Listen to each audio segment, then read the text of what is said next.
Well, hello everybody, how are we? My name is Unicorn Pandu. Welcome back to another video. So Chantal uploaded another mukbang. It's called Chester's Bangkok Mukbang and Story Time About My Relationship. Where's your man? I just got done quite literally, not even 20 seconds ago, got done watching her live stream. So if I seem a little bit kind of, that's why, because, oh, I've never seen her that miserable and that annoying in my life. I'm just gonna be upfront. But let's see what Chantal has to say today, shall we?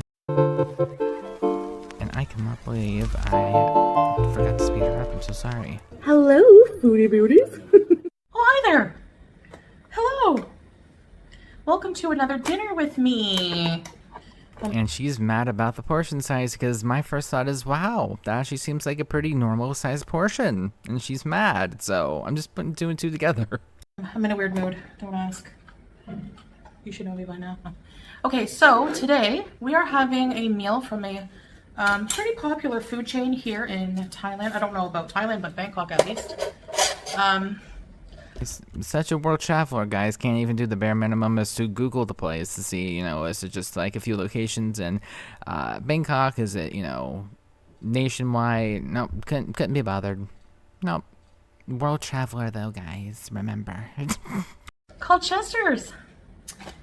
We did have Chester's once before when we were at a mall.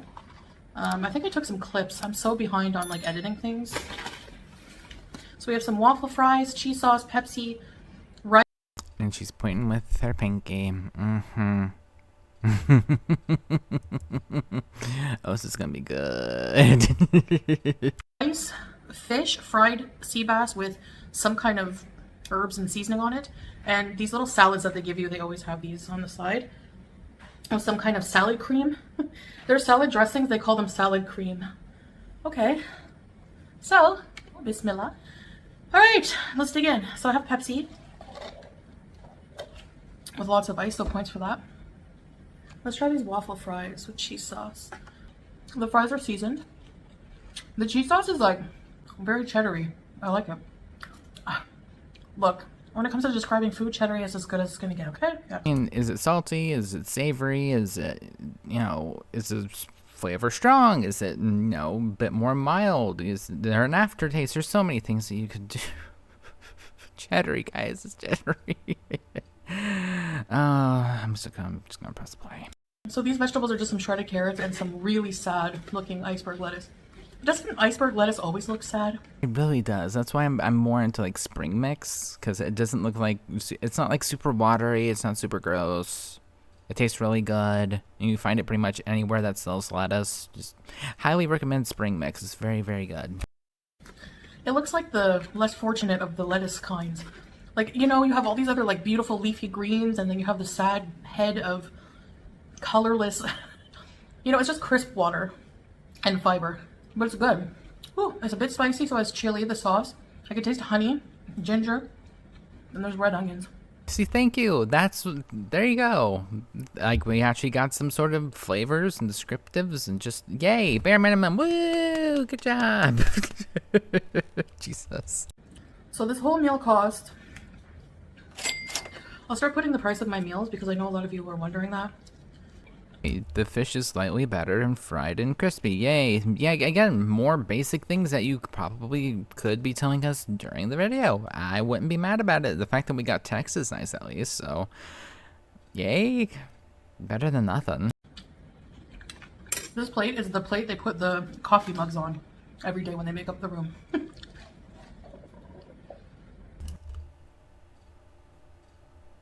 Oh. Okay, so I thought that was like a styrofoam thing, or maybe they bought something from like a market or something while they're there. But ma'am, you're eating out of the thing that they display the. Oh my god. Oh, Chantal, there's just some things that you just need to keep to yourself at some point. Can you imagine? You know, the poor cleaning people come in and they go to, you know, put the coffee cups back, or they go to, you know, get the dirty coffee cups, and you just see a bunch of like stains in like the holder. Only Chantal. Jesus Christ. I love this table. It's the best thing. It's like, it was so affordable, and it helps my, you know, mukbang videos tremendously. More organized than just putting it on a box, you know. Anyway, I asked if you guys wanted to hear the story about our meeting. And I believe it was a miracle from God coming into... Oh god, there we go. We're gonna get a super buttery, over-exaggerated, probably the majority of it's probably going to be wrong story. So this is going to be interesting because she just, from my recollection of it, because it's been a year to be fair, a lot's happened in that said year, but she was on Tinder. She said it to Global. He messaged her, and within like 2 weeks, she had a hijab on, and she was ready to change her entire personality to go over and visit Slaw for I think like a month, and then there was like another month waiting period. That's when the whole cat thing happened, and then she went back after the cat situation, and then she's been over living, full time at least in Kuwait. That's my recollection. I could be missing some things. It could be wrong, to be fair, but that's from my own memory, and it's not really that accurate a lot of the time. So just wanted to put that out there. To send me someone to marry who is going to take care of me, and vice versa. We take care of each other. Because in Islam, marriage is very sacred. We believe in marriage, and not just frivolous dating and... Ma'am, you literally chased her. No. Ma'am, right before you converted or river, I'm not exactly sure which one is the correct term, I apologize, but like she chased around a crackhead for a year and a half. For someone that didn't even want her. God. Oh God. I knew it was gonna be bad, but I didn't know it was gonna be this bad. Jesus. And I say that because before I met Salah, it's important to know a bit of a background. I'm not quite proud of. My views and morals have changed. Actually, it's not that they've changed, it's just that... Oh, they've changed, but like they haven't really changed though.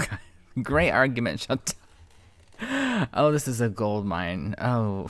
They've come to fruition because like I never felt good with the way I was living with, letting men disrespect me and not respecting myself, not having higher value for myself and what I want in a partner.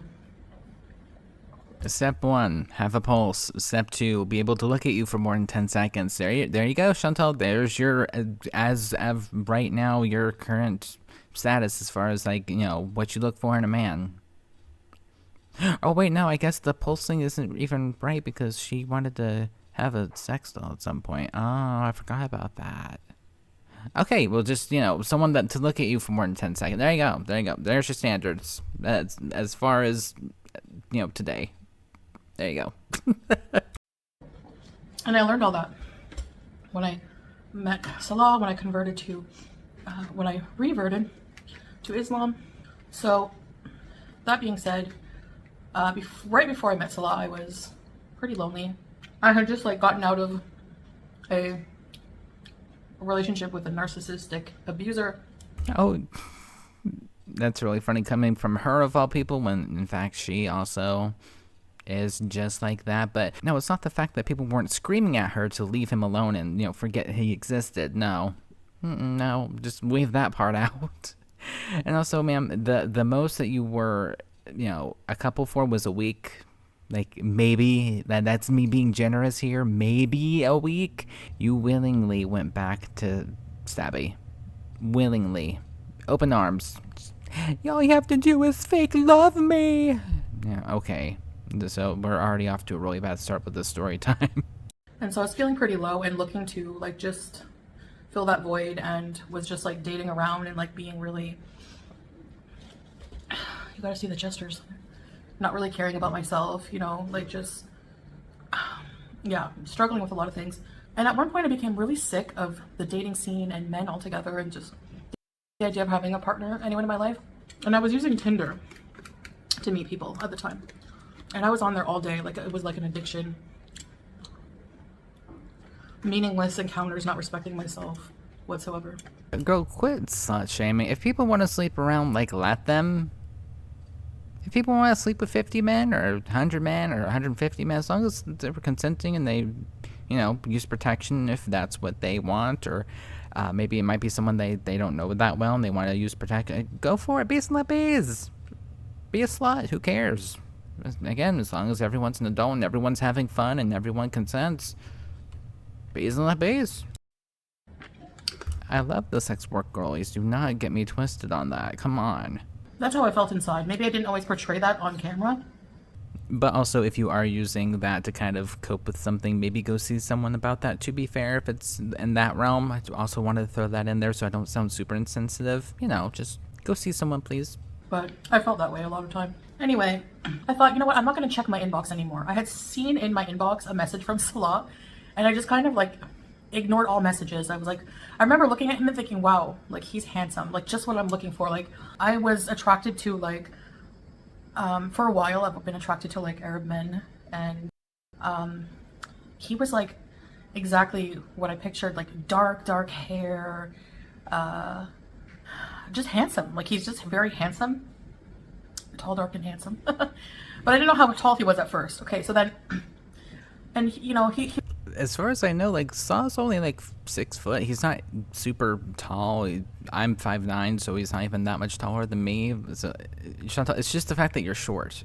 You're, I think, 5'1", I think, and Amber's 5'3", so I wouldn't call him super tall. About average, I'd say. he would leave me a sweet message, and I would just kind of like, I ignored everybody until I left. I said, you know what, I'm fed up. I'm not answering my inbox. I'll leave my WhatsApp number. So I said, like, I basically prayed to God, because at the time I was raised Christian Catholic. So, you know, I went through phases where I was agnostic, even atheist and Christian. I love the sauce. So I was praying to God, and you know, I wasn't Muslim yet, but I started believing in God in Cuba, when I went to Cuba, because God made signs aware to me that he existed, and he was there to help me. And he Was that with or without the really racist, derogatory things that you were saying about people while being drunk, quote, quote? Now that would be something I would like to answer, but I never will get an answer, so only one can dream. through the heck I went through there. You know, I know when people talk about God and you're a non-believer, it sounds like brainwashed psychobabble. Just to think that way about people, it's hard to cut. I don't have a knife, sorry. When I was going through my like agnostic or atheist phase, so I get it, but there's like little corn in here too.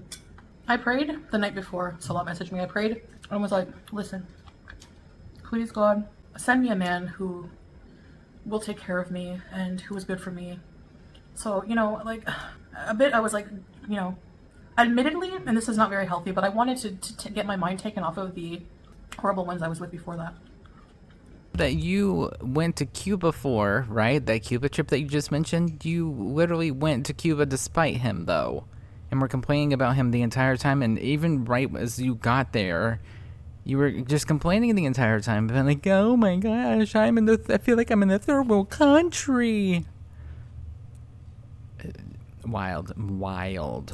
I said my prayers, and I said, I'm gonna do a test here. I'm gonna put my direct WhatsApp number in my profile on the dating app, and I'm gonna go to sleep, and in the morning, the first person to message me is my soulmate. I do weird little tests like that. I don't know. Well, I woke up, probably not morning. And of course, because you're set in Canada, of course someone like Sa's gonna be coming along being like, oh my gosh, look at there. There's a woman. She's looking. I want to get to Canada. And so, does she really think that just because she did that test, quote, I'm not, bees and let bees, if that's what she wants to do, it's fine. But, like, did she really change her entire life and personality and uproot herself from Canada just because of a coincidence that Salah is the one to message her first? Okay, full on to Lulu. Continuing on. I woke up, rolled over, and checked my phone, and I had a WhatsApp message and it was from Salah. I have all the messages. Well, he has all the messages. I have like new number. I have a Kuwait phone number now, so. Yeah, that was something I didn't understand. Like, why not keep your old phone number at least as like a burner or something I could back up so that way you can get into stuff if you have it linked to your phone number? I never understood like the whole not have your old phone number, get like a new one too, because you're from the West, so it makes sense for people to reach. Or I don't know. I guess that's just me thinking logically. Actually, right now I have a Thailand number because you need to get one when you come here. Anyway, I answered him. One of the first, the first communication was I was like, "Where are you from?" And he was like, I'm Syrian living in Kuwait. And I was like, Kuwait, wow. And his confidence, like, was such an attractive thing for me. This is also the same man that looks like he probably could not open up a pickle jar without someone's help, to be fair. Okay, but if that's Chantal's version of confidence, okay. Because he was like, "Don't worry, you will," with a winky face, and like, so I was like, "Oh, do you know any Arabic? Maybe you heard of the term habibi?" It was so cute. Which Chantal, I'm here. I've never heard her talk about this before, but everything so far that you've told me about this man that you ended up marrying, which big quotation marks there. Also, red flag, suckering you in using really cute kissy emoji faces the second that you start messaging him. Wee woo, wee woo, wee woo, red flag.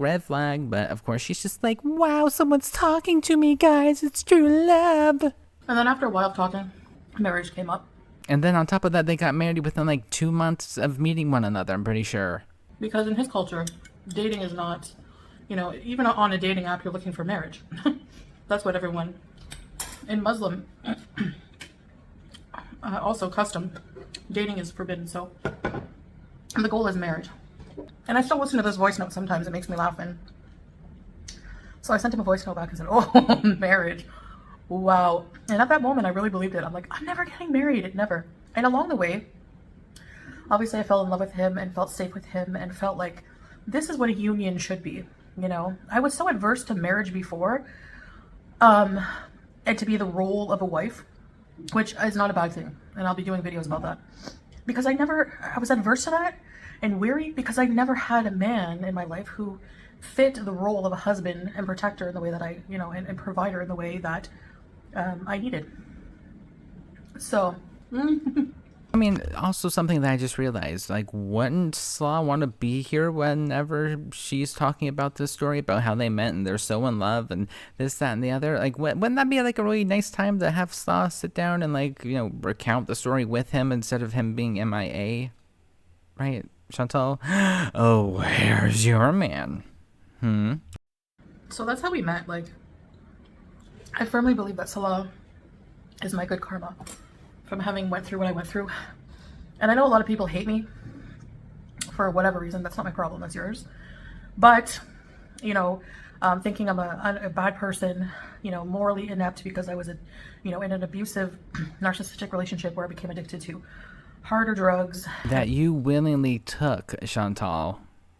You willingly, that first night that you went over to Sabby's, you said, I'm going to do this. And you did it. No one forced you. No one peer pressured you to. You just went, I'm going to do it. And then you kept on.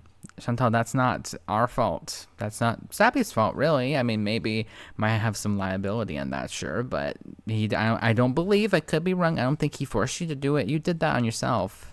And also, again, you were never in a relationship with him. Only for about a week, if that, being generous. And I just really just didn't respect myself or my life at all. I didn't care about anything. I was, I was in a very dark place. And, I had an incident in Cuba. Oh, ma'am, you also are a very angry person. I just got done watching her live streaming for a good bit. She's just like, oh my gosh, guys, food over here is so expensive. I wanted to have like a sandwich and all the ingredients are gonna be ending up being so much money. Girl, you're still very angry. Trust me, you still are. Where I had way too much alcohol and I just let everything that I was holding in, everything just come out. And, a lot of people look at me differently because of that, but... Yeah, Chantal, anyone can wear a mask. It's just, some people let it slip, and yours finally slipped after so many years, and we got to see the real you. What's underneath all of that? I still think that I have good karma. I had good karma banked up with, with getting Salah, because, I really did,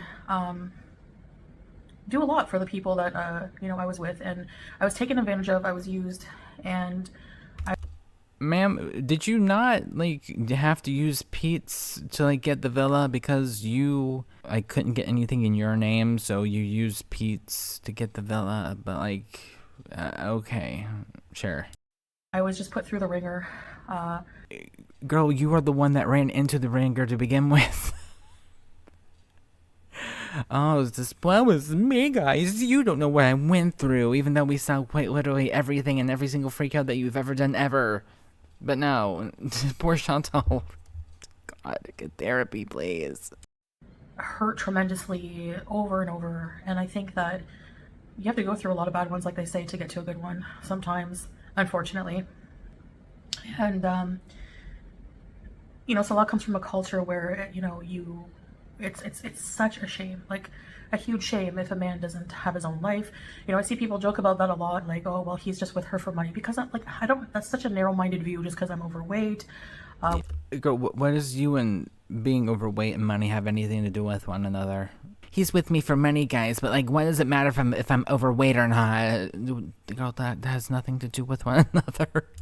Whatever. I feel like that view is, we see that a lot on social media. If a bigger woman is with someone from a different culture, race, it's for a green card. We don't have, because Chantal, the signs are obvious. He has family in Canada. It's kind of obvious about like what he wants to do. Come on. green cards in Canada. Girl, I hate when well, we don't have green cards here in Canada. Girl, same concept. He wants to get to Canada. He wants citizenship in Canada. Same thing. We're not living in Canada, or going to be. And he had a whole life. He was supporting himself for a few years. He left his family home. He was supporting himself. So, he lived before me. He's living with me. And it's a shame in that culture to not be, to take care of your wife and everything. And I'm not used to that. I'm not used to being with someone like that.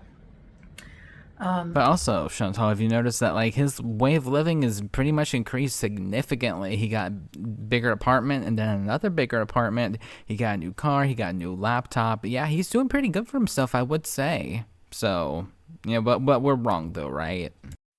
But surprisingly, I don't know how I lived a life like that before this, so it's like really weird when I see old videos of myself. I don't even feel like I recognize that person anymore. The more and more time goes on, the less and less I recognize that person, that Chantal. So, but that's how life is. We grow, we go through different phases in life, and each experience, it's like a snowball. Each experience, you carry something with you, the rest you just leave behind. So anyway, that's how we met. I believe it was like a miracle. And yeah, that's my story. I prayed and wished for God to send me someone, and he did. He sent me Salah. And no. Until he gets those papers, and then the second that he can, he is running for the hills like Julie Andrews on The Sound of Music, just twirling and everything with paper in hand, and that might even be a musical number. I guess we'll have to see. Married and living in Kuwait, and yeah. Yeah, I don't know. So that's the story. I finished my food a long time ago.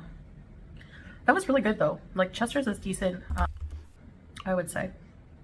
Anyway, I'm kind of out of my funk, and I'm gonna keep trying to push myself through the heat. The heat is something that is a huge catalyst in my activity level, because I know that I'm obese, and that makes mobility more difficult than lighter people. But I also have pretty bad asthma. I went for a breathing test. I think it must have been a couple years now ago. And they do this breathing test with you, and they give you these inhalers to see if the capacity improves, and it did. So that's how they determine. So I have issues with my lungs, also from having pulmonary embolisms. There's probably some scar tissue there. There is some scar tissue there, actually. That they it's not the massive amounts of fat that's compressing your lungs, probably. I'm not a doctor, but like I can only theorize that all that weight on your chest is probably not going to be helping anything either. But like, no, it's totally asthma. I'm not saying that it's not, partially asthma, but girl, you have to be a little bit more realistic here. Come on. They always find on chest x-rays. So I have, lungs that are asthma, especially when you're in humidity. It's not a good mix. So it's been kind of rough on my asthma lately, and but I'm gonna try my best to go back out there, even maybe just not go out during peak hours, and get some more content in for you guys, especially before we leave. I don't want to waste the trip. It's not really wasted because we did do a lot of things already, but I'm just kind of over it. I just want to go home. Yeah, I saw this on Twitter. Someone said she makes international travel sound so boring. Just, you're in Thailand, and you're just like, I'm so over it. I want to go home. Ma'am, not everybody can go to Thailand. Be thankful and appreciative that you can go to Thailand, and I don't know, make the best out of it, because she just sounds so ungrateful all the time, I swear. But we're not going to change the flights. Like, I'm just toughing it out. I'm going to enjoy the time here because, you know, who knows when we'll come back. But yeah, to change the flight, it's kind of a pain, and you have to pay extra money, and we just don't want to. That's why they're not changing their flight, because it costs money to change their flight. You're welcome for the translation about why she's not doing that. We're going to tough it out, even though I'm kind of homesick for, like, Kuwait food and my pets. Oh my gosh. My kitchen. I'm going to be cooking so much when I get home. Yes. For sure. For sure. For sure. And yeah, so stay tuned for more videos, more live streams. I know a lot of people think my live streams are boring, but my live streams have always just been me coming on live and just talking to my audience. That's why it's just kind of like Q&A, you know, like I just talk to you guys. Girl, no, we're not doing this. No. As you know, with my eating disorder and food addiction, all that kind of stuff. So I did see an update on policy from YouTube about, like, people think that, like, they're going to be getting rid of mukbangs, demonetizing mukbangs. I don't think that's the goal. I think it's just to demonetize binge eating, which, as I've said and I'll say a million times, I don't binge on camera. And again, that's not up to you to decide. That's for YouTube to decide. Big difference. A binge is very different than eating. I mean, if it was up to the viewers, you wouldn't have a channel. Just, it is what it is. Sitting here eating a meal with you guys, and hey, if they do away with mukbangs, I'll do cooking and I'll do vlogs.